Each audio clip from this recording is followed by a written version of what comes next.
Good morning. Welcome to Hot Topics in Higher Education, what's going on out there, megatrends in higher education and enrollment management. Today's event is part of our Hot Topics, Bold Thoughts in the New America, a lecture series that explores critically important topics in a wide variety of fields, including education, business, and nonprofit management. And I am absolutely thrilled to welcome you here this morning on the tail end of our nor'easter. How in the world are we having a nor'easter at the end of June? But I think Kevin Crockett, our speaker, has brought the better weather with us. And hopefully by the time you walk out the door, we'll begin to see a little bit of sunshine. I am Melissa Morris-Olson. I'm the provost and the vice president for academic affairs here at Bay Path, and we've been holding these breakfasts ever since we first launched our graduate programs in nonprofit management, strategic fundraising, and higher education administration.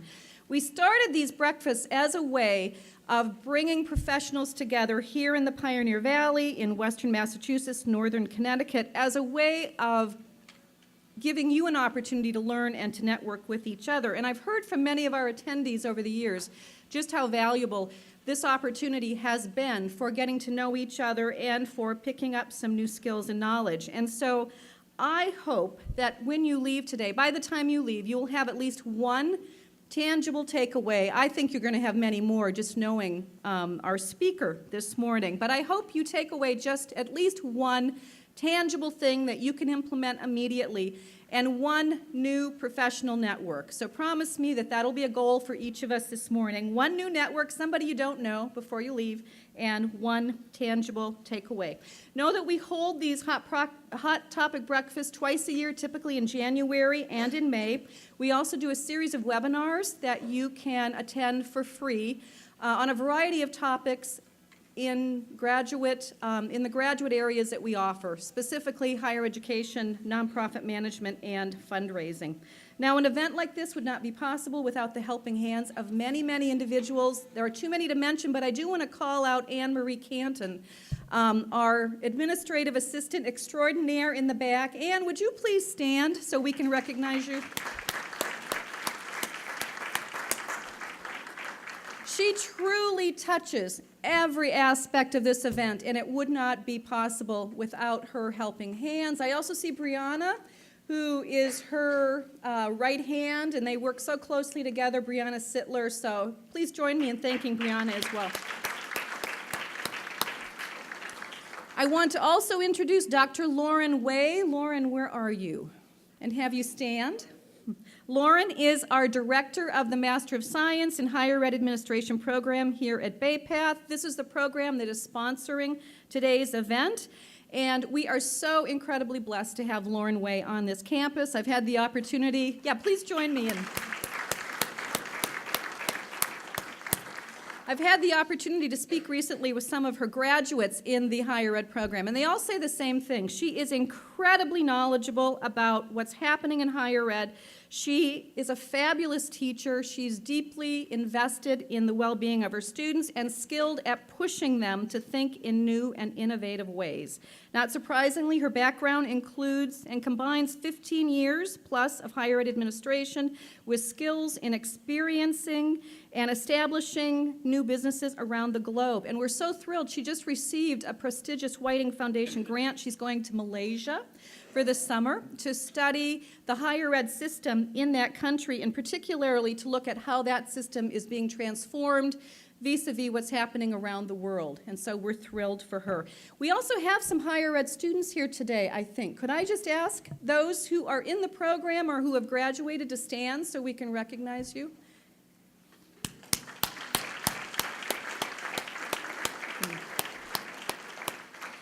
The Masters of Higher Ed Administration is one of 12, soon to be 13 graduate degrees at Bay Path. It's delivered entirely online, and we have students who are enrolled from around the country, including many of the Ivy League schools. We have students who have been in the program, who are in the program from Harvard, Stanford, and other institutions. And just one of the things to be aware of, we are one of the few programs in the country that offer concentrations in enrollment management, institutional advancement, and online teaching and program administration. Just a few other things I want to mention because I have the podium and I just have to share a few exciting things about what's happening at Bay Path, and then I'm going to turn it over to our speaker. This past spring, we also gained approval for our 13th graduate program. You might have seen the billboard if you're around here, the Master of Science in Cybersecurity Management. This program will enroll its first class in October, will be available entirely online. Under the leadership of our Dean of the School of Management and Social Justice, Dr. Tom Loper, in the back. What is so exciting about this program is that it is one of the first, if not the first in the country, to blend the technical training and knowledge needed for cybersecurity with an understanding of the managerial and business framework that is so critical for managing digital assets in this current environment. And I don't know about you, every week I think I've seen an article or something in the news about cybersecurity. It truly is one of the most critical issues that our country is facing, that the world is facing. And so we're excited to be on the forefront of preparing students to work in this profession. I want you to save the date, October 11th. We're holding our inaugural Cybersecurity Management Summit. Our keynote speaker is Bob Milton, retired commander of the UK Metropolitan Police Service, New Scotland Yard, and currently the managing director and owner of Milton Teslin Limited National Security Consultants. And so the registration for that event will be open this summer. Check our website, and please help us spread the word. The other thing I just want to mention, our new accelerated degree program for adult women. Our programs are expanding. Women can now choose the learning style that would best match their lifestyle on campus, online, or a little bit of both.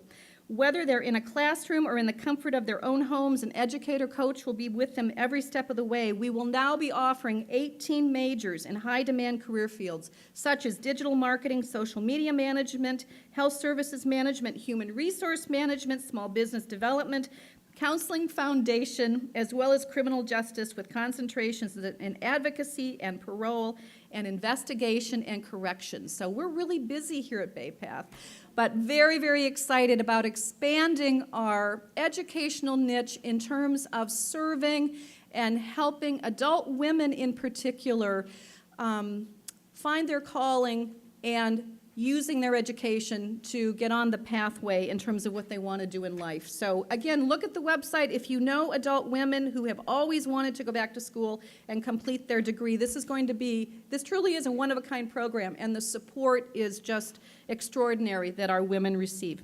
So just some of the highlights. I encourage you to check out our website for more information. Better yet, friend us on Facebook. We'd love for you to be a part of our community. A couple things about this morning's program. We will have a copy of the PDF of the presentation and also of the video available on our website. And so if you want to access a copy, you'll be able to go on our website, on the program website specifically in higher education, and download a copy of the PDF. So please note that. There's also going to be a raffle at the end. Dr. Lauren Way is going to come up, and she will have a raffle in terms of, I think, free books. The newest books in terms of Noel-Levitz. So, but you have to stay to be in the raffle, right? Right, Lauren? She's a great teacher. She knows how to keep the class until the very end. So, okay, I am so excited and pleased to introduce our speaker, Kevin Crockett, President and CEO of Noel-Levitz, to speak on a topic that is so very relevant to all of us who are in higher education. I don't have to tell you that higher ed is in a period of disruption. We hear about it, we read about it every day, particularly here in New England, where the number of 18-year-olds is diminishing. Colleges and universities are scrambling to stay viable in the face of this new reality that we are in the midst of. In my 30-plus years in higher ed, I can't recall a time as competitive for enrollment as the one in which we are currently living in. And these times require that we be diligent, that we be awake and aware of what's happening in the broader context. And frankly, I can't think of a better person to speak on this topic than Kevin Crockett. He has led Noel-Levitz since 2003, I believe. Noel-Levitz is a 40-year consulting firm serving now close to 3,000 clients worldwide. is widely recognized as a leader in higher education consulting with particular expertise in strategic enrollment, financial aid, and retention management. I think what I most appreciate about Kevin, he is a very bright, I think one of the brightest minds in higher education these days, but he comes from having been in the trenches. He was a highly successful dean of admissions and enrollment. He has consulted with many, many institutions, helping nearly all of them to post significant gains in enrollment. He is a frequent speaker on enrollment management. He has received the CASE Heavy Hitter designation for outstanding workshop presenters. On a personal level, I first met him, I think it was nearly 20 years ago, and I have to tell you, he still looks the same. I think he was 15 when he first joined Noel-Levitz as a consultant. I was working at a private institution in Chicago, and he was actually our first consultant with Noel-Levitz. And so I had the opportunity to learn from him, and even then was struck by just how bright he is and how capable and smart he is in terms of helping an institution figure out exactly what the right strategies are to thrive and be very viable in terms of managing enrollment. So he does look exactly the same as he did then, but his knowledge about what's happening in higher ed is deeper than ever. And so it gives me great pleasure to introduce our speaker this morning, our friend and our colleague, Kevin Crockett.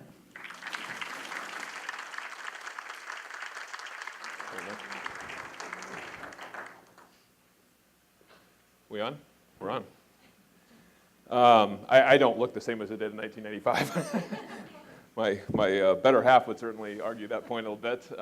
It's good to be here. Thanks very much for getting up early and fighting through the weather to join us this morning for what I think is a great event. So I hope you all take time to thank BayPath also for hosting this kind of a forum for educators to get together and think about big topics and big issues. I'm going to be talking this morning primarily about the first chapter of the book. Did you show the book that we're going to raffle? Didn't show it? Well, there's a cover of it. But so yeah, if you do stay, we'll be raffling off this book, which we released last fall on strategic enrollment planning.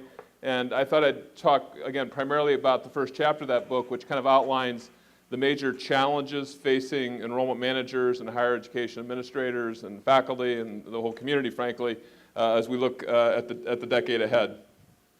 It's baseball season. My Cubs are in last place, so I figured a Yogi Berra quote might be appropriate. But Yogi said, "The future ain't what it used to be," and Melissa did really a wonderful job, I think, in an introduction of talking about the challenges that we face in the industry, but particularly here in the Northeast.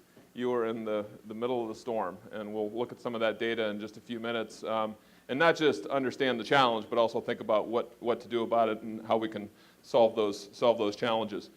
Before we look forward, though, I thought we might just look backwards for a minute and think about where higher education's come, because I would actually contend that we've kind of come out of a relatively gilded age in American higher education. We have literally grown since 1950 or thereabouts from about 2.5 million students, or just less than that.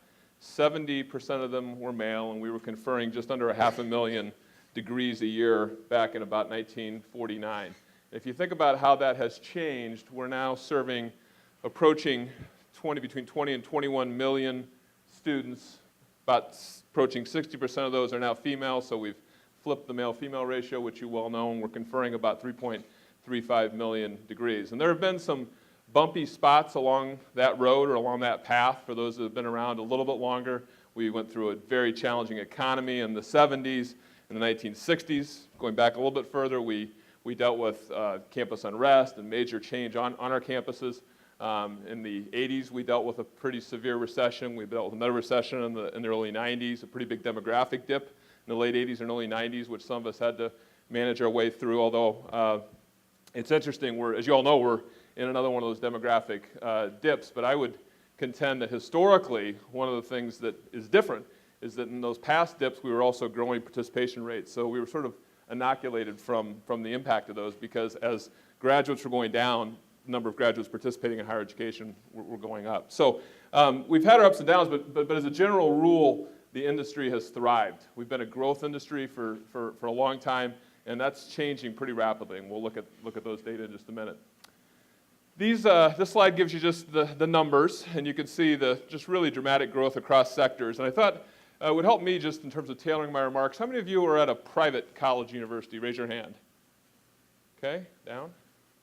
They're good. They know how to do that. How many are at a public four-year college university?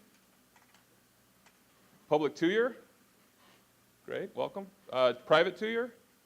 Not many of those left. As you can see, that's the bottom line on the chart there. Not a lot of those left. Good, that's helpful for me. But as you can see, that the two sectors that really fueled growth during the period under consideration here from the early 60s forward were really the two-year public sector, which absolutely exploded. We're now serving over 7 million students just in the two-year public sector. Four-year public sector, and you can see the privates, which are displayed on the red line, were a pretty slow grower until about 2000, and then they really took off.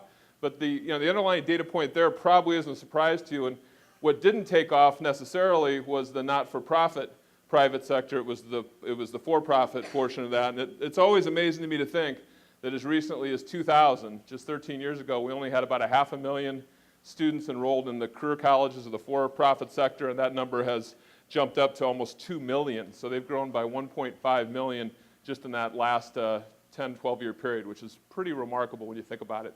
Now they're starting to contract, which we'll see in just a minute. They're under a lot of scrutiny and a lot of pressure from the federal government, but they've been responsible for the lion's share of the not-for-profit growth.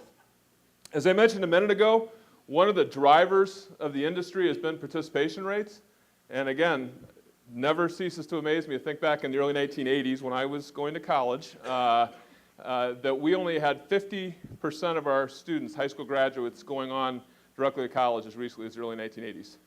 50%. So 1 out of 2 students didn't even pursue post-secondary education as recently as the early 80s. You can see those numbers have increased pretty dramatically. We peaked out at about 70%, or just over 70%, and now we've sort of seen a leveling and a little bit of a decline, as you can see. It's ticking down. The two encouraging parts of that figure is, one, the Hispanic population, which was as low as 45% participation rate, has risen up to almost 60%. But this is a major pressure as we have more and more Hispanic students in the future. Seeing if they will continue the increase in participation in post-secondary education is a big deal in my judgment. And then the African American population has also seen some nice increases in the participation rate, which are both very encouraging signs. That said, because both of those groups, primarily the Hispanics by the way, participate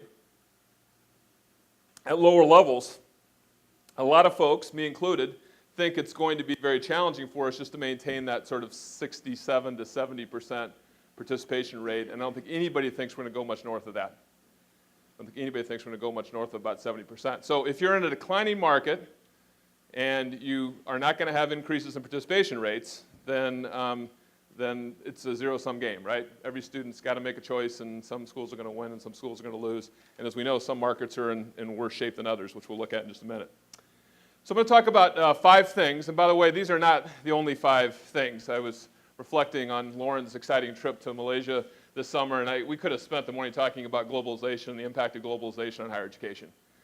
It's massive. But I'm going to talk about really 5 things. I'm going to talk about enrollment growth and what that's supposed to look like going forward, what we think is going to happen. Talk about the demographic shifts. I don't want to tell you what you already know, but we'll kind of think about what that means and what the implications are. Talk about the economics of our industry and how that's changing pretty dramatically, I think. Talk a little bit about retention and completion, and there's just no doubt that we are going to see intensified pressure to increase completion rates. I think it's going to come both from a regulatory standpoint, the federal level, and in many states where there's shifting policy on that, and they're really forcing us to improve completion rates. But frankly, for schools in down markets, increasing or holding on to more students is going to be one of the major strategies, obviously, for just maintaining or possibly growing enrollment. And then talk a bit about new learning modalities and managing those new learning modalities and online programs. And it's wonderful to see that you've got a course for enrollment managers 100% online. There's just no better way, frankly, for most working professionals to pursue either an undergraduate or graduate degree. So, growth. May not seem like this is slow growth, but we had about 21 million students in the fall of 10, and the industry is expected to grow to about 24.1 million. If you believe the Center for the National Center for Education Statistics, Department of Higher Education, That's what they expect is going to happen to our industry over that time. And that may seem like fairly healthy growth to you. You may say, that's quite a bit. We're going to add 3.1 million students to the industry. But if you think about it in terms of the historic growth rate of our sector, or our industry, between 1963 and 1980, we grew at about 5.5% annually, fall enrollment growth in the industry. And you could pretty much couple that with price increases during that period that were in the 6 to 9% range. So if you start taking 6, 7, 8% price increases and coupling it with 5.5% growth in headcount on average, you get a fairly nice growth in the industry from a revenue standpoint and the like. Between 96 and 2010, that started to slow down, but just a bit. We fell to 3.5% annual compounded growth in the industry. And then you can see as we look forward, we're only talking about 1.2% annual growth in the industry, 1.25%. So that's a fairly significant deceleration in the growth of our industry. And if you don't believe that's going to happen, I would say there's plenty of emerging evidence that's already happening. So for the first time in the fall of 2011, we shrunk as an industry for the first time since 1996. Say that again. In 1996 was the last time we actually backed up in total enrollment. Now you can see that the private sector fared a little bit better. You can also see, if you can read those tiny, tiny numbers in the back, that the for-profit sector was a significant portion of that. They shrunk by 6.5% in the 2-year portion of that, and in the 4-year for-profits shrunk by just under 2%. So their contraction drove a bit of that overall pullback in the industry. Most of you probably saw this, but the National Student Clearinghouse also just released their term-to-term report on enrollment patterns, and they're now showing for the last 3 terms, fall to fall, spring to spring, and spring to spring, fall to fall, and spring to spring, that we have now shrunk the last 3 terms as an industry. And and you can see broken down there by sector. And again, the for-profits, which are right here, are kind of in the worst shape. But you can see even the 4-year public sector down each of those terms, and the private 4-year nonprofit down to just growing at about 50 basis points. So either contracting or pretty darn flat for the last 3 terms. So again, a lot of people say, I don't believe that stuff. Whenever people expect higher education to slow down, we always find a way to speed up. I would contend to you that we are already seeing the hard evidence of a fairly significant slowdown in the industry. The other thing that's been interesting about this particular kind of economic period, which has been obviously very, very challenging, is that graduate education, which normally does well during economic downturns, has actually been in a period of contraction as well. And that's partially because this economic downturn has not hit people with baccalaureate degrees nearly as hard as it had with people with no high school or high school diplomas only. So if you had a college degree, you didn't really fare that poorly in this economy in terms of job prospects. And then, of course, a lot of people believe that one of the reasons for this is also that folks that would have been pursuing that just couldn't afford it, right? That the costs have gotten out of hand. So we're also seeing some contraction in graduate, which is interesting because what we'll see in a minute is that one of the opportunities, I think, in this environment is we've run up about 800,000 high school graduates in the last decade. We increased about 800,000. Well, all 800,000 of those people that have either been through or are progressing through college are going to be future graduate students for us. So there should be good market out there, but right now it's been a pretty challenging period. Not surprisingly, as we look forward, we expect males to grow much slower than females. That's going to accelerate that problem that we already know exists. We expect, obviously, the non-white population to grow much faster than the Caucasian population. We'll look at those numbers in more detail in just a minute. So what does all that mean in terms of that slowdown in enrollment? Obviously, schools that have relied on enrollment growth to fund expansion and improve facilities and all that kind of thing are going to have to probably learn to live a little differently than they have in the past. And that may sound easy at first glance, but if you've been part of a growing institution, it's tough to take an organization like that that's been growing fast and having new resources as a result of growth, and all of a sudden have to live in sort of a different paradigm where growth is not what the driver is. And I think the other thing that we really need to do is to localize these trends. It's really easy to come to this kind of session and look at Northeast numbers or look at statewide numbers, but one of the things that schools do a particularly poor job of, in my opinion, and our industry does a poor job of, is measuring and managing market share. And market share is not a big deal if you're in a growing industry. You can lose a little bit of market share and still grow and nobody notices. But when you're in a flat or a declining market, then any small changes in market share get magnified pretty dramatically, actually. Let me show you an example. This was an institution in this part of the world, and they were just trying to understand what was likely to happen if they maintained their market share in the years ahead on their freshman class. And so literally in 2013, this is a projection, I think in 12 they were at about 570 or something like that, 560 freshmen. And they looked at their 10 primary catchment areas, counties, and then they looked at the largest sort of states around them that they were attracting students from, and they simply looked at a 10-year history of their market share from those counties and states, and then they took an average of that market share and weighted it more heavily towards the most recent experience, okay, which is usually a pretty good tactic. And then they simply rolled those forecasts forward and said, if we simply maintain our market share, given our counties, and they also controlled for one other key one, they controlled for differences in projections on race ethnicity. So they said, you know, we get 50 basis points of the Caucasian population from XYZ county, and we get 35 basis points of the market share from, you know, ABC county among Hispanics. And so they projected both in terms of the total numbers, but also controlling for changes in demography. And this is what happens to the freshman class with no change. Just doing what they've been doing, maintaining market share, they go from 540 to 480. And they further broke that down into sort of their primary market, which you can see accounts for the majority of the decline, and then their secondary markets, and then their more test or tertiary markets. So this is important.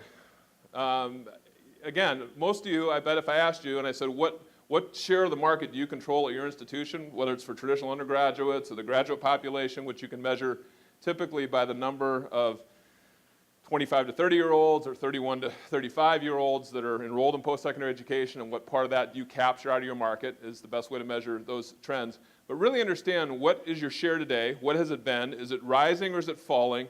And what impact will changes in underlying population patterns likely have on your future enrollment levels? Because it does bring reality to the situation, you know. It's amazing how many people just want to bury their head in the sand, look at these numbers and say, oh, that won't happen to us. Not going to happen to our school. We've always found a way. Well, I would argue we've always found ways, because in previous times, when we've been through these dips, the dips have been masked by those increases in college participation rates. Okay, enough on that one. Second big trend, ongoing demographic shifts. And again, this is, again, not a big surprise. But this shows you the run-up that I alluded to just a few minutes ago. This is the 800,000 students where we went from 2.6 million to nearly 3.4 million high school graduates. I would argue that run-up is also a great opportunity on the other side, right? Those students are going to be, a bunch of those students aren't going to have completed, so they're going to need degree completion programs. Unfortunately, we'll talk more about retention in just a minute. A lot of those folks are going to come back for graduate education. So as you think about your planning and your institutional planning, remember that the one opportunity in this sort of leveling off or decline in high school graduates is that there's a big population we just served that probably will need to be served again in some way, shape, or form. But we're in a period of pretty steep decline through about 2015, and it just sort of slowly picks up. It was interesting. I once did a presentation, and somebody said, they came up after me and said, how do you know that's what's going to happen in high school graduates? So what do you mean, how do you know? He goes, well, it's just a projection. It may or may not happen. I said, well, they're already born, so unless there's a plague or something, I think we're fair bet. Okay, so it will vary by region, as you might imagine. You already know this, and you're in the heart of your own nor'easter up here, I guess I would argue, for the next decade or so. The Northeast is really, really hard hit by this. As a matter of fact, if I took Texas and Florida out of the national numbers, we would be showing a dramatic contraction in projected enrollments. So that 1.25% compounded annual growth rate would actually be negative if I just eliminated Texas, which is growing at 24%, and Florida, which is also growing at 24%, two of our largest states. Take those out of the national numbers, and the picture gets way uglier, way faster. And so that also, I think, calls attention to your dilemma in this part of the country. These are the new high school graduate projections from WICHE, who just released their updated data in January of this year. And you can see state by state, there's not really a great market in this part of the world. Sorry, I'm standing in front of. I'm also a little bigger than I was in 1995, so see, take up more of the screen. So it's Northeast market. Underlying changes in demography, we're going to lose about 200,000 white students through this period, and those are going to be, in some cases, replaced, but obviously not fully, by fairly dramatic increases in Hispanic students, which are shown on the top line there, the top bar. We're going to go from 450,000 to almost 750,000 Hispanic students. I was at a client in California last week, and they were doing their own projections or looking at enrollment projections like I just showed you, and they were literally going through in the next 10 years a one-for-one replacement for every. They're going to lose 100,000 Caucasian students out of their primary student catchment areas, counties and states, and they're going to gain 100,000 Hispanic students in those exact same markets. So it's literally like a one-for-one trade for them, Caucasian for Hispanic student. Problem being, their ability to attract Hispanic students, their market share of the Hispanic market is about half of what it is in the Caucasian market. So that, again, magnifies that trend fairly dramatically. That's why it's important to measure market share. These are the same figures for the Northeast. A lot of times people think this Hispanic thing, oh, that's just California, that's just Texas, that's just North Carolina. You're going to lose 22% of your Caucasian population in New England, in the Northeast, during this period, and that green line is the Hispanic population, which is going to grow 42%. So what are you doing to reach out to those communities and to figure out how to help more of those students go on to college and complete college? This is also going to bring preparation issues for us. So these are the average ACT scores. I know I'm in College Board territory, so I apologize. But these are the average ACT scores for students by race and ethnicity, and you can see that Asians continue to lead the way with about a 23.6 composite score, and you can see the Hispanic population sits at about 19, the African American population 17, and so on. So big preparation issues, going to obviously drive the need for more remedial education as we go forward and need to think about how to not only get students to college, but make them successful once they get to college. And I don't know how many of you are familiar, because we are kind of in College Board territory, with the ACT college readiness benchmarks. But this is a measure of the likelihood that a student will earn a C or higher in their college coursework, basically. And it's based upon the subtests on the ACT exam. And so literally what this says is that 42% of Asians are likely to meet all college readiness benchmarks, which means they're likely to receive a C or higher in the first credit-bearing course in college, basically. And whites, about a third, are expected to meet that benchmark. Pretty shocking when you think about Hispanic students only have about just better than a 1 in 10 chance of being successful in college. That means that they've only got a 90% chance, or approaching a 90% chance, that they're going to receive a grade lower than C in one or more of their primary subject areas in college. And then this is the percentage of students that are already taking at least one remedial course. And again, pretty amazing to think that we're approaching 1 out of 2 students needing to come into college and not being fully prepared for college. And we all know what the big culprits are, particularly our friends in the two-year sector. Math, huge issues, just getting students through the first, not only getting them through a remedial course where the failure rates are about 1 out of 2 to even get through the course, but then once we get them through the remedial course, the developmental course, what's happening in the first credit-bearing course, and we're seeing a lot of very high failure rates on the other side of the first remedial course and the first credit-bearing course. So these issues are just going to be magnified, obviously, in the years ahead. And then there's the pay-for problem in the industry.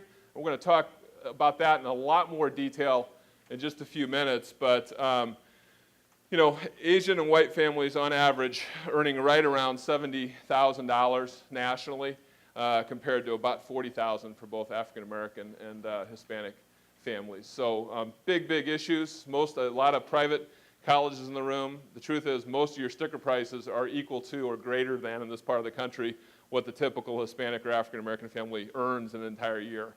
So when we go out and start saying, why don't you seriously consider our colleges, and they say, your college costs more than I make in a year, we're going to have lots of people that are really raising questions, I think, about value and affordability and how to make that transition.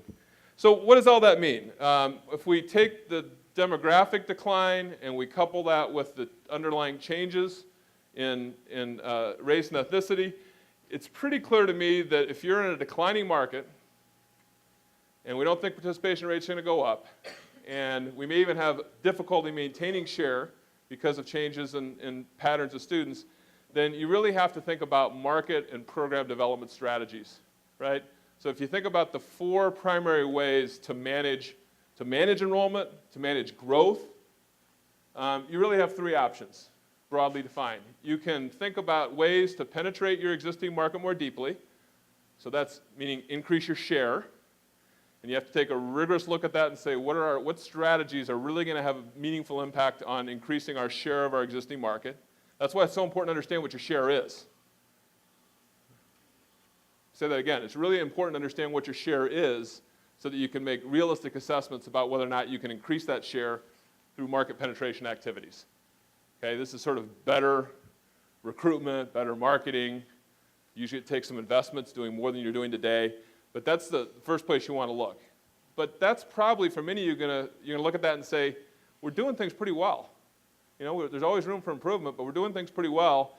And if we can't increase share, then maybe we're going to have that same line we just saw from the sample school in the Northeast a few minutes ago. So then you turn to the other two quadrants.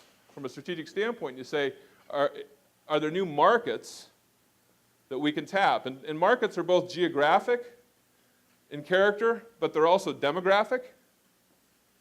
Okay, they're populations of students that, if we're serving largely the out-of-high school market, or we're serving heavily transfer students and not as many high school, are there other population segments that we could penetrate more deeply? So think about, that's taking your existing program mix to new geographic and demographic markets, market development. Or you can think about program development. Ooh, I said product up there. I said the P word. It's product, actually. Students exchange time and a considerable amount of money for the services we provide in education. So product development says, can I take new academic or co-curricular programs to my existing geographic and demographic markets? So this is classic program additions, whether those be athletic programs on the co-curricular side or academic programs. Melissa talked about all the academic program additions that BayPath are making on the graduate side here. That's a classic product development strategy. But I would argue that to win and survive and thrive in this environment, that schools need to be regularly managing all three of those quadrants and looking for opportunities in the market to say, what program can we offer? What new markets can we penetrate that we're not penetrating today? How are we going to make sure we don't lose share or maybe marginally gain share in our existing markets? All three of those things have to be dynamically being managed at an institutional level. And that means it should be driven out of the enrollment office, but we should have real strong buy-in and collegiality with chief academic officers and the president and chief student affairs officers. So, questions about that? Does that make sense? Does anyone want to hear about diversification? Didn't mention that one, did I? Usually highest risk, therefore last place you want to go, if you can help it. Give you a classic story about diversification. I was working with a school in California in the 1990s. It was right about the time, who's old enough to remember the O.J. Simpson trial? Okay, good. We have some peers in the room here, that's good. Anyone here in legal education, law schools? One back there. So if you were in a law school right after the O.J. Simpson trial, you didn't want to be in the law school. We had a huge contraction in LSAT test takers and interest in legal education just because of sort of the spectacle of that for the year. And, for those who remember it was just something else. It was on TV 24/7 and it did not have a positive impact on people's view of lawyers and the legal profession. So I was working with a school that was primarily an undergraduate provider, very traditional, student-centric, and they were opening a law school focused on adult and kind of non-traditional working professionals. So they were playing in a brand new market space. They didn't have any experience working with professionals, no networks, no existing relationships, and they'd never done legal education before. And they were launching a law school inadvertently right after the O.J. Simpson trial was coming to an end, and the demand for legal education was on the decline. So the school made it. It's actually thriving and prospering now, but it came at a much higher cost than they expected, because for the first several years it really, really struggled. And it's a good example of you probably want to avoid brand new markets with brand new academic programs or product if you can help it. All right, third trend is this change in the economics of our industry and that model and kind of what to do about it. Moody's just depresses me every time I pick up one of their annual reports. I'm sure it depresses you sometimes too, but they gave us their latest pick-me-up in January and basically said, because of a lot of things I've just been talking about, that enrollment pressure, weakened demand, if you will, is going to put pressure on the pricing of colleges, ability of colleges to raise net price, essentially, is what they were talking about. And it was as a result of that, they talked about the need to do somewhat I was just alluding to. That is, manage costs pretty effectively, look for ways for efficiencies in the operations. We'll talk about online in just a few minutes. Demonstrate value, reach new markets, prioritize programs, all the stuff I was just talking about, right? Got to manage programs, got to manage markets, got to manage market share. All those things have to happen when we're in this challenging of an environment. And so despite the fact that the report's pretty depressing, I think, to read as a higher education professional, I think it's spot on. I think they're absolutely spot on in terms of what they're challenging leadership in higher education to do right now. Why do they reach that conclusion? These are inflation-adjusted increases in sticker prices since basically the late 70s. So if you're a private college, your average tuition and fees were $29,000 in 12-13, a little higher in this part of the country. That compares to $25,000 in 8-9 after inflation. Okay? So the way to think about that is how much easier would it be to be selling at $25,000 today in today's dollars than it is $29,000, because that's where we are. If you're public, gone from $6,500 to $8,500 just in tuition and fees, put $10,000 on top of that in room and board, and publics are approaching $20,000 basically. Okay? And usually not operating with lots of institutional resources, all that's changing. Community colleges remain our most affordable sector, but one of the things that's really, really stunning, and I didn't mention it a moment ago, but if you looked at those enrollment, the 2011 enrollment results, the two-year sector, in addition to the career college sector, also shrunk. And it's really amazing to think that our most affordable sector of post-secondary education is actually shrinking right now in a period where we have more and more students with less preparation, less ability to pay, needing what you guys provide, and yet that industry's shrinking. And people say, why is that? And the truth is, in many instances, it was a function of states that have actually just constrained capacity. So if you look inside those numbers, what you find is places like California are actually forcing a contraction in capacity based on their funding strategy. They're not funding the enterprise enough, and therefore there's just no seats. So also an opportunity for other institutions, obviously. Ability to pay, you know this, is declining.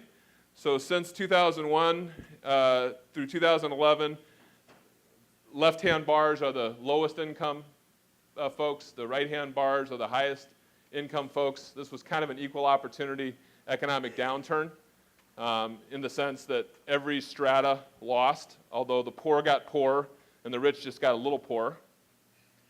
Whereas in the previous 2 decades, you can see that the rich got a lot richer and the poor barely kind of kept up.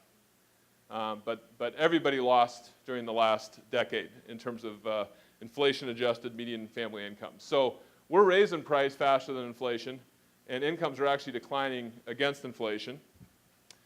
And on top of that, I think we're seeing particularly parents, and this was the study done by Inside Higher Education that was just released this spring. And we've got 2/3 now of parents telling us that they are likely or very likely to limit the choice set of their children based upon sticker price. That's a lot. 2/3 of the market saying, I'm going to put some boundaries on what that sticker price decision looks like. We're not getting any help from the feds, and we're probably not going to. So if we think about the 2 core federal student aid programs, Pell grants and Stafford loans, we've seen an erosion in purchasing power. So the right-hand column here is just the percent of average tuition and fees in current dollars, not constant dollars, that a Pell grant and a Stafford loan buys. So it buys about 31% in the private sector, down from 35%. So we're seeing an erosion in purchasing power, and I think none of us looking at what's happening in Washington would argue there's a good possibility that we're going to see a lot of new money coming our way in the form of Pell grants or Stafford loans going forward. This is the four-year public, eroding more quickly, largely because they're raising costs faster. So the publics are increasing charges quicker. And I do not have this for the two-year sector, I apologize, but the trend is obviously the same. You can overlay your costs against those figures. Big opportunity if you're a private, I think, and if you're public, it has different implications. But this is the net tuition revenue as a percentage of total public higher education revenue, and the takeaway here is that as recently as 2002, only about 30% of public higher education, the enterprise, was being funded by net tuition and fee revenue, meaning what students were paying. Today, 2012, we're at 47%, and pretty quickly about to cross over. We're pretty rapidly approaching the line where over 50% of public higher education is funded by students themselves. So if you're private, this is great news because it means that they're going to have to keep raising their prices. Probably they are and will probably continue to keep raising their prices faster and looking more like a private institution, right? Shifting this from a largely public good to a largely private good. If you're a public institution, it means you've got to start managing the pay for a lot more like a private. You're going to have to look at, can all segments of the population pay equally for the cost of what's approaching on average a $20,000 a year bill? For a two-year private, it's about $15,000 a year. If you look at room, board, tuition, and fees, even if you don't have a residence hall, students got to live somewhere. So total cost of attendance budgets will be in the $15,000 range.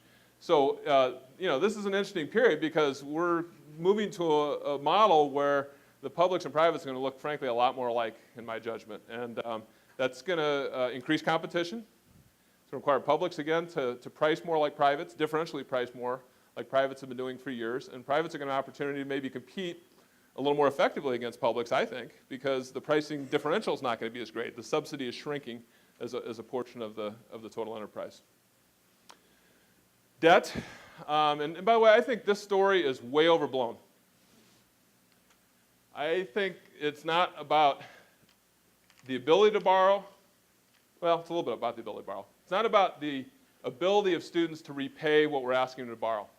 So if you look at the far right-hand side there, you can see that private students are borrowing about $30,000. In the public sector, they're borrowing about $24,000 now on average at time of graduation. And the media makes that sound like that is an unmanageable debt burden, blah, blah, blah, blah, blah, blah, blah.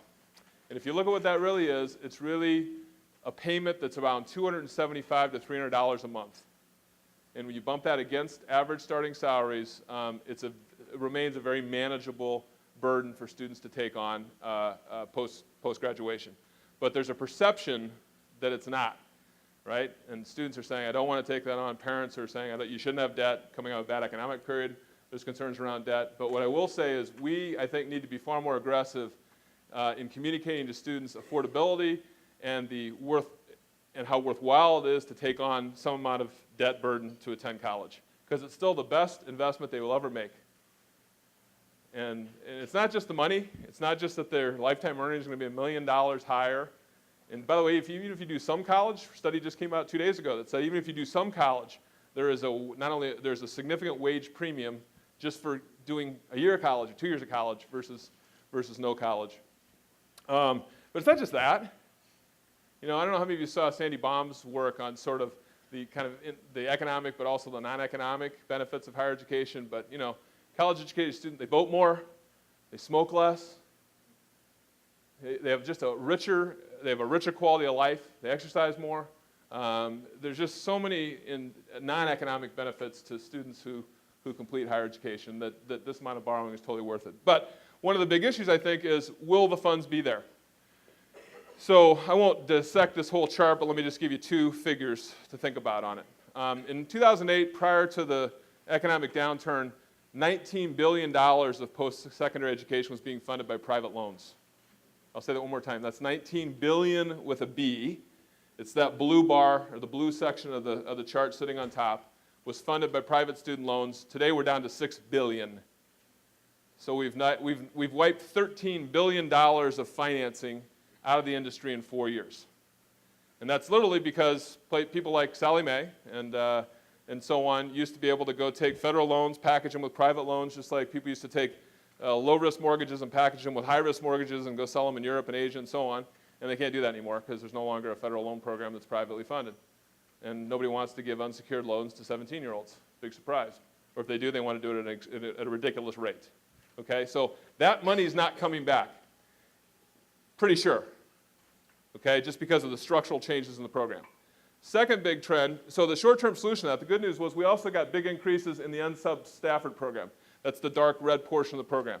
So essentially what happened is, as we wiped out the private portion of the enterprise, we backfilled it with unsubbed Stafford, but now we're running out of room there. Notice what's happening? See that leveling there? So the bigger issue at this point is we're assuming students should and will continue to borrow incrementally more, and it's the best investment they'll ever make, which I would argue argue that time and time again. But the question is, where's the money going to come from? So I believe one of the places we're heading in education is much stronger institutional partnerships and borrowing. That we're going to have to become lenders in some way, shape, or form down the road. And I would just encourage you to monitor pretty aggressively what percentage of your students are borrowing, and will they continue to have access to credit? And if they don't, what are we going to have to do in our industry to provide that credit with them, either in partnerships with financial institutions or on our own? I had a client recently who said, you know what, we'd rather take $5 million of unrestricted endowment and apply it to loans for our students, highly competitive loans, because then it helps us grow our enrollment and our net income grows.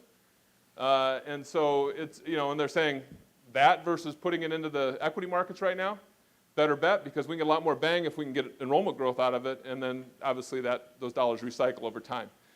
So think about where the borrowing is going to happen in the years ahead. I'm going to shift that one.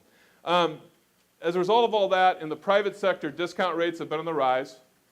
So we got declining family incomes, rising prices, got some more borrowing, but the other places this has been paid for is by schools giving more back. And so for about a decade or more, we track a group of privates that we work with at Noel-Levitz, and they were spending about 33 cents on the dollar against tuition fees, room and board, giving that back in financial aid to sort of attract their freshman classes. And you can see starting in 2008, that started to increase and went to 34%, and then it went to 36, 37, 38.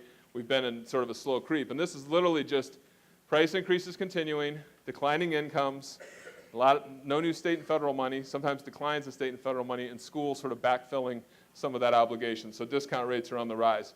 The other way to look at that, this data comes from the NACUBO, is just what's the average change in net tuition revenue, and this is also for privates, but you would not see this in the public sector, in average net tuition revenue. And you can see between 2002 and 2007, it was about 5.1% change on average. That means that schools were getting 5% more in net income from a new student than they were the previous year. That figure has collapsed down to about 2.3 since this economic downturn. Now there's variation there. Some people think that 2010 figure is an outlier, but all along way of saying we've basically halved the amount of income we have to work with in the industry. And as a result, actual student net prices have stayed pretty flat. So if you're a private, you were getting $13,870 in 2007-8 in constant dollars. Now you're getting students are paying $13,380. This is cost minus all forms of gift aid with one caveat. It also includes tuition tax credits. Okay, and in 2009, there was a massive expansion of the tuition tax credits. It helped people at the bottom and it helped people at the top, both, pretty dramatically. So people at the bottom could start getting refunds, whereas before they couldn't get a refund on a tuition tax credit. So the only caution I'd say about these numbers is some people would argue that tuition tax credits aren't great policy because they're complex, they're buried in the tax code, and when a student's looking at a financial aid award in the spring deciding where to go to college or where not to go to college, they're not thinking about what their 1040 is going to look like 12 months later. Okay? And I would be in that camp that would say I think that they're tough to argue from helping students see and families see affordability. But nevertheless, if you include them, you've got a fairly flat picture. We've kept the enterprise pretty affordable through this period in the private sector. The publics have just gotten a little more expensive. And the two-year publics, because of things like tuition tax credits and Pell Grants and so on, are actually cheaper today to students net than they were in constant dollars than they were just a few years ago. So that's the good news. So what to do about it? One of the things that I would encourage you, too often in higher education, we set price in what we call just a cost context. So what do we need to pay for the increase in health insurance costs? What do we need to pay for, that building we built and we've got a mortgage on it or a bond on it, and what do we need to take care of this or that? And so we raise price not based on competition or ability to pay or thinking about how our various student markets are going to pay. We do it more based on what our internal price and cost pressures are. And that's not a very wise way to go about it. So one of the things that I would encourage you to do or think about is looking at your primary market segments, whether it be freshmen, transfers, graduate students, et cetera, and look at what you're charging them today. It's the cost of attendance. And then look at the primary forms of gift aid that they get, if any. So your own money, state and federal money on average, external money, if they're sources of that, employer reimbursements maybe on the graduate side. Figure out those net charges. This is what they pay after all forms of sort of free money. And then add back how they're currently paying in the form of loans and work. And then think about, and then what does the student or the family have left to pay? And then say, if we just push that forward for 5 years and project how we think our costs are going to increase and what do we think is going to happen to those other sources of funding, how much new or additional gap do I create for each of those segments? And then think about, do we really have a strategy to help families manage that forecast or students manage that forecast or that projection? Because we don't think about that much in industry. We hem and haw about price. We go to trustees and ask them for annual increases. But we don't think about how do our various markets pay for this. I mean, cars do. Chrysler, GM, Ford, they think long and hard about who's going to afford various brands and various types of vehicles. Housing market thinks a lot about, what's the pay for, how's it going to work, and we just sort of don't. And so we really need to think about what's that going to look like and what's the realism that families are going to be able to manage that or students are going to be able to manage that, and what's our strategy if we don't think it's going to be possible. All right, fourth is retention and completion, and we'll have time for questions in just a few minutes here, but I think what's the big deal on this? And I would argue the big deal is that, and I won't go through each of the bullets up there, but the two big messages you want to take off that slide are that older Americans, baby boomers who are now retiring and putting pressure on our healthcare system and so on, are the best educated generation in the world by far. Okay, we led the world. We were significantly better educated than the rest of the world. And our younger generation is rapidly losing ground to the rest of the world. And every year it's getting worse. So when Lumina and Gates and those kind of folks come out and say, we need to get to 60% attainment, degree attainment in this country to remain competitive, this is what they're reacting to.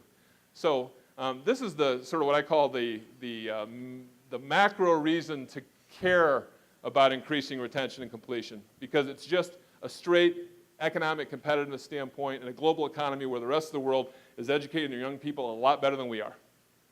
All right, so that's number one. And the bad news is, despite, Lee Noel and Randy Levitz wrote a book with a very unimaginative title called Increasing Student Retention in 1985. And it was a joke. Yeah, somebody got it. I'm not funny. I'm sorry. I wish I tried, but I'm not. But they wrote a book called Increasing Student Retention, and it's kind of hard to believe that just 25 years ago, that was groundbreaking. It was one of the first books ever on this issue of saying, how do you keep more students in college and complete them? And that was like brand new thinking. But despite their efforts, our efforts as a company, lots of other great work going on in the industry, we're just not getting any better. Okay? We're just not getting any better. The data behind me shows you first and second year retention rates. And they're just flattish at best, declining in most markets, but the best case you can make is it's pretty flat. That's in the four-year sector. These are the 5-year degree completion rates. So all four-year institutions, we're only getting about 1 out of 2 students that start college through college. 1 out of 2. Okay. Another, again, opportunity means half of them start, don't finish, sometimes move on, but lots and lots of degree completion business out there, I think, in the future because it's going to become required.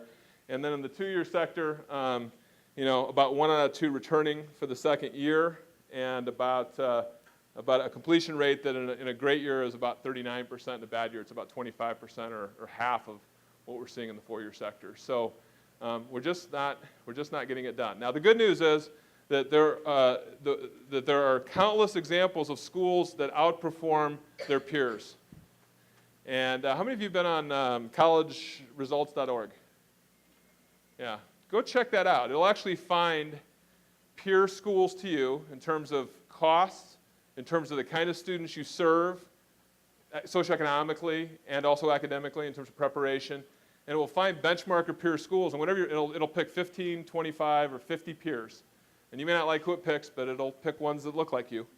And the amazing thing about that is whenever you look at that, you'll see schools at the top of the list and schools at the bottom of a list, and the difference there could be 20 points in retention, 10, 15 points in graduation rate differentials, and these schools basically are serving similar students. They're similar in size, location, et cetera, and so there are over and underperformers for schools that really focus on it and do it well. So why the pressure? One is just selfish. But as I mentioned, we've got pressure from the feds, economic pressure, states increasingly funding on completions rather than enrollments.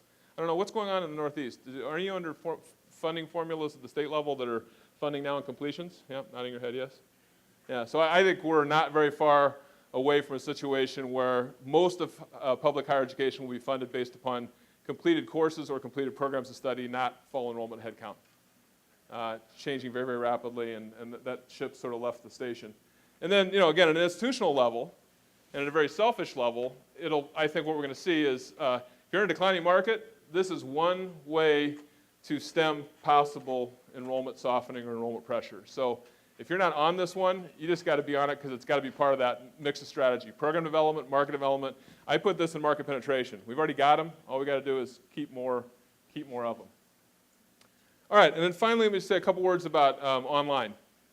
I don't need to fly from Denver to Tulsa to Washington to Hartford to tell you that online learning is growing and growing very, very fast. It's pretty, again, remarkable to think that as a percent of total enrollment, online was only about 10% as recently as 2002. We're up to about 32%. If you look at that far right-hand column, that's the percentage of students taking at least one online course. So growing very, very rapidly. Now, if you look at the third column, that's the growth in enrollment. Remember we looked earlier at that data point where we said we shrunk for the first time? In this case, they're rounding that to negative 0.1. And so what does that tell you if you compare column 3 to the last column? Okay, that was not a rhetorical question. I'm hoping somebody will actually answer. What does it tell you, comparing the last column with those double-digit growth rates to the overall growth of the industry? Yeah, a lot of times people think that online is going to help them grow. And what it suggests is there's a lot of modality shifting going on right now, right? You can't have negative 0.1. I'm sorry, I should say the second to the last column. You can't have negative 0.1 growth in enrollment and 9.3% growth in online unless a bunch of people that were already enrolled just shifted to online, right? Right? So this says two things. There is a strong desire. Students are voting with their feet, and they want more flexibility in delivery. Okay? So there's just no two ways about that. And if you're not on this case, you're making a mistake. And by the way, it's not just working adults. It's not just non-traditional students. We did a project for the University of Maine system at Noel-Levitz a couple years ago. So I got to spend lots of time in what is an absolutely gorgeous state. Except in February, it's not so nice up there. I remember being at University of Maine, Fort Kent, which is all the way on the border of Canada and Maine. And they were seeing this big movement of students. Well, it was literally students who didn't want to get up at 8 in the morning and walk through 3 feet of snow to go to class. And so they'd sit in their pajamas and want to take a couple courses online and take their classes in the winter and the afternoon, and it was a little warmer or midday. So there's a lot of movement in the traditional sector as well as the non-traditional sector. But if your school has got a big bet on online to grow, what I would tell you is make sure it's growing because you've either added a new program or you're addressing a new market. Because if you're just shifting existing stuff online, what you'll see is a lot of seat shifting. You'll see people moving from more traditional modalities to the online modality, and it's a big mistake schools make. They think we're going to add program and that's going to add enrollment, and the truth is most online learning is local. Matter of fact, 75 to 80% of online learners, unless you have a niche program, is taken at schools within a half an hour drive of where the person lives. So even though they're taking the course online, they still want to be able to drive over and see somebody if they need to, unless the program is niche-y, right? Or you've got a particular reputation in an area. Second point I would make is that schools talk a good game here, but and this is data from the Sloan Consortium, and what they're really showing us here is that chief academic officers say this is a big part of their strategy, but then when they ask them about it, whether it's actually in their plans or not, the answer is less so. Okay, so they say it's important, but there's a pretty big gap between what they say and what's actually making it into plans sort of across sectors.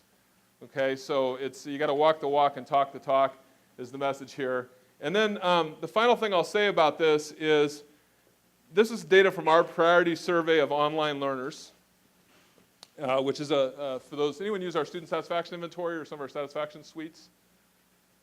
Well, see me afterwards. We can talk about it. Okay, I'm getting funnier. That's good. I got to laugh. But we have a survey targeted specifically on this group, and we ask on all of our student satisfaction surveys how important is something to a student, and then how satisfied are they with it. And there's about 70 dimensions of institutional performance at the traditional level, non-traditional, ground-based learning, online learning. And so the online survey, priority survey for online learners, identifies a set of strengths, which we identify, and those strengths are in the upper left-hand corner. And those strengths are things that were in the top half in importance to the students and the top quarter in satisfaction. So they were highly important, and the students were highly satisfied. And the right-hand side are challenges, which are just the opposite, top half in importance, bottom quartile in satisfaction, relatively speaking. What's that list tell you? Another non-rhetorical question I'm hoping for an answer. What's that tell you? You see it?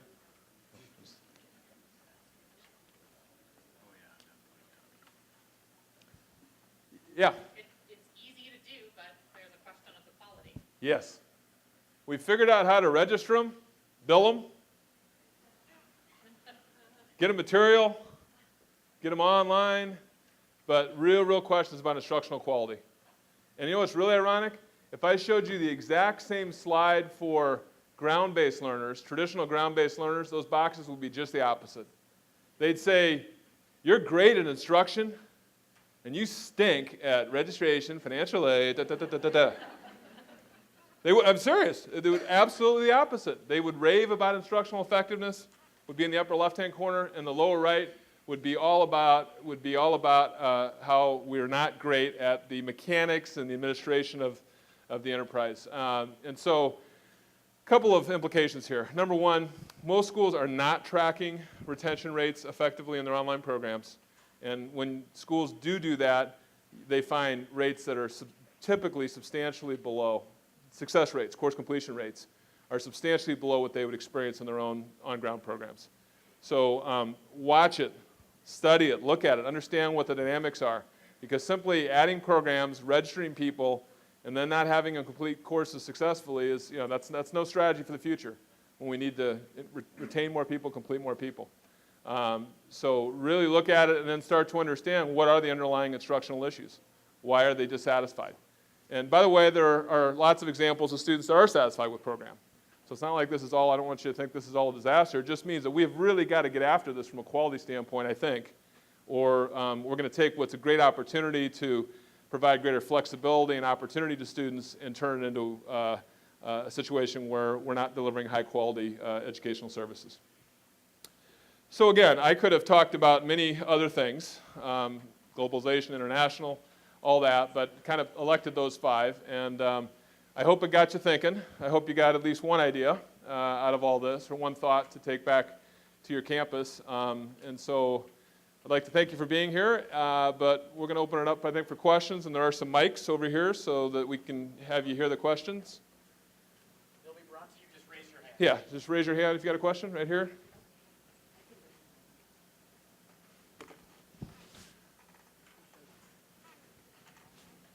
Is it on? Okay. You showed the map where obviously this area of the country is declining a lot in population, and obviously in Texas and Florida and elsewhere there's a lot of growth. Right. But I was also looking at a statistic last night that even in the last 2 years, the kids are staying a lot closer to home too. They said there's been almost a 12-point jump in kids staying like within 30 minutes Right. of home. So how does that work against each other as far as like, because we will, I'm looking at, okay, I'm looking at Texas, I'm looking at Florida, but what's the likelihood of really being successful in pulling those kids from Right. Texas? And Yeah, question number 2 is, Okay. don't you have people to work for you that you can send to Maine in February? Right. So let's take the first one. And the first one's an interesting one. So folks that think, we got a crummy situation up here or less than desirable situation in terms of numbers. Let's run to California or Texas because there's all kinds of students there. To your point, there is some evidence that mobility is come back a bit, largely around, people think that's largely around finances, right? That it's just more expensive to go to college farther away, so students have expressed some tendency to rather stay closer to home. But even setting that aside, only about 13 or 14% of students want to go more than 500 miles away. And if you look at some states that are growing, like in Arizona, they have an export rate of like 8%, meaning 92% stay local. So iPads will show you the export rate of students in any state. And so you can look at everybody in California. Of the people that California exports, what states do they go to? And you can actually see in that database what schools they go to in those states. So one thing I would say is whenever you're looking at a faraway market, one of the things you can do is say, in iPads, let's go look and say who's had success getting Californians. And does anybody like me, has anyone like my school had success at that? And if not, maybe it tempers the enthusiasm about sending an admissions counselor to California for a couple weeks. That's number one. Number 2, though, I think even more importantly is I think too often we look at the states that way. What I would say about that is if you're looking at market development, even though you're in a declining market, if you've never had any share in Western New York, not that I would suggest you go to Western New York, by the way, because it makes the rest of New England look good. Not that it's New England. The rest of it makes the rest of the Northeast look good demographically. It's really bad. Buffalo, shrinking. But look at other nearby markets, right, that you have no share in and say, could I get some of that? Because I think too often we look at that map and say, let's go to North Carolina because it's growing. And I'd say, go to Long Island. If you've never gotten any students out of Long Island, you think you got a reasonable market there, right? Or New Jersey, which is a large exporter somewhere. So that's what I would think about is don't get so quick to go far away. Say, where don't I get students today that maybe I could that are closer by? Because if you have no share, then just getting a little bit of share can actually have a meaningful impact on your numbers. Back here? Kevin, let's see, is it on? Yes. You mentioned we haven't gotten any better at all at retention. And I'm curious if you know whether or not the reasons for retention or lack thereof have changed over that period of time. Yeah, and that's probably a little harsh. When I say we haven't gotten better, obviously I'm reflecting on the fact that that our actual rates have not improved during this period, right? And the conventional wisdom's not the right word. The conventional explanation for that is that we've gone from 50% participation rates to 70% participation rates, and that therefore we're serving more students that are less prepared, and that's the reason we haven't improved. That we actually have improved, but it's just that we're serving this bigger population. Now, I happen to think that's a bit of a higher ed cop-out. That moving from 50% going on to some form of college to 70% is why we haven't been able to see any improvement. But I will take the argument that flat probably means there has been some improvement, because inherently that next 20% probably were somewhat less prepared than the first 50% for college, right? So there's definitely some of that going on. But I think the bigger challenge that we face, I think the biggest challenge we face today is in the kind of preparation levels of students, right? I mean, that's really what the name of the game is, and we spend a lot of time on student service stuff in the retention area, where people get busy trying to, make the food better or make the parking more convenient or whatever.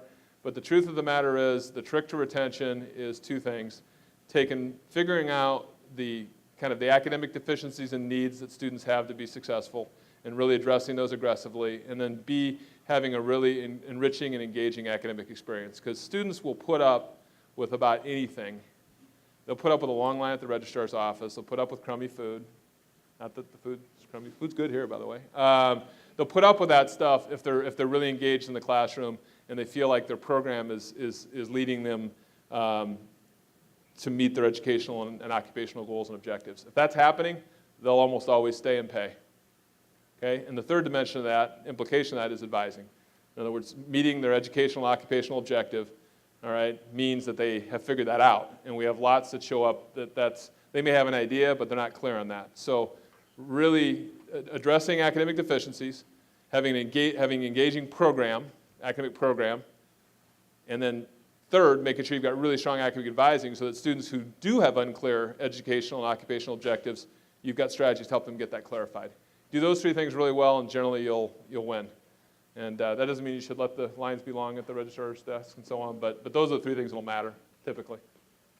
When we, in our satisfaction research, when we blend it with NSSE, National Survey of Student Engagement, the number one correlate to satisfaction is advising and instruction, academic advising and instruction.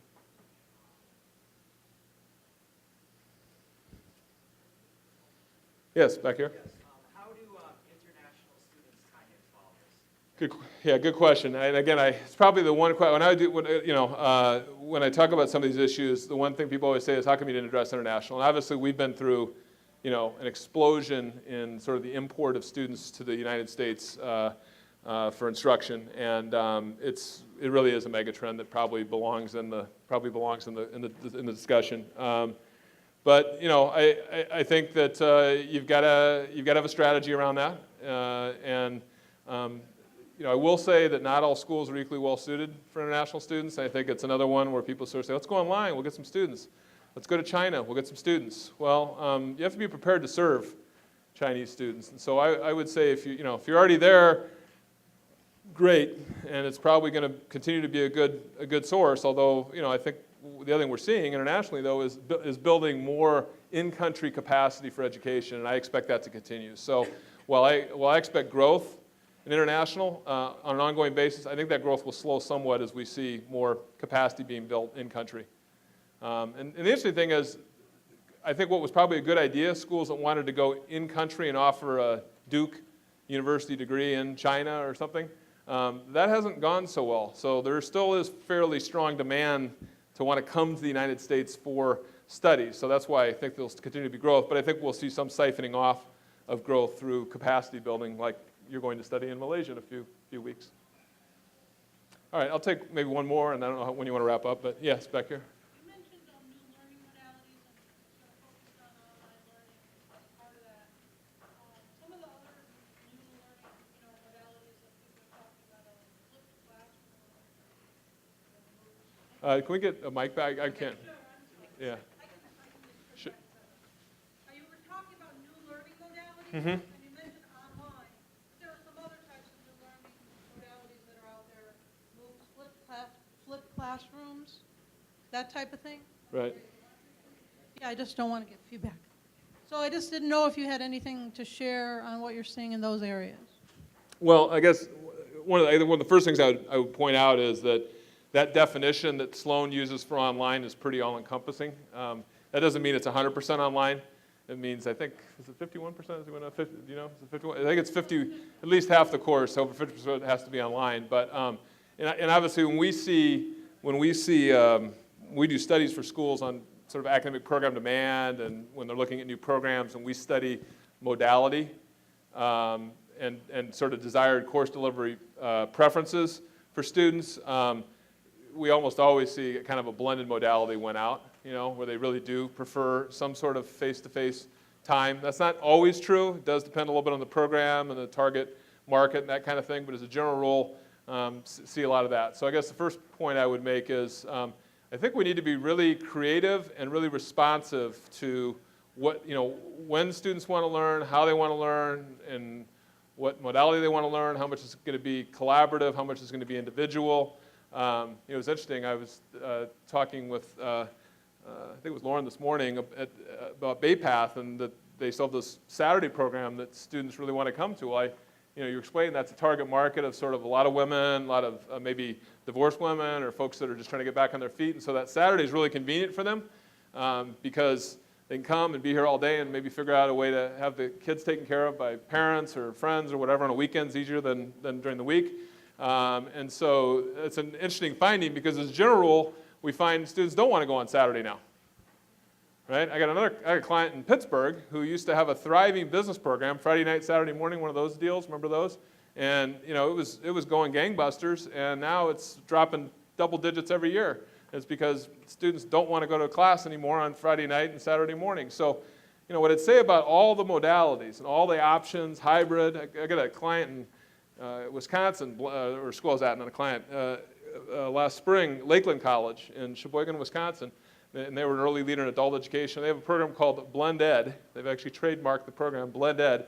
It gives students the absolute choice every night to either go home and take the class online or to go into an in-classroom environment. So it's like if the kids are sick, I'm going to run home and take care of the kids, and then I can do the content online, or I can go into the classroom and do the class at one of the educational centers up and down the eastern side of Wisconsin. So what I say about all this stuff is study your students, listen to them, and really identify their delivery preferences and try to be as responsive to that as possible. I think that's the name of the game.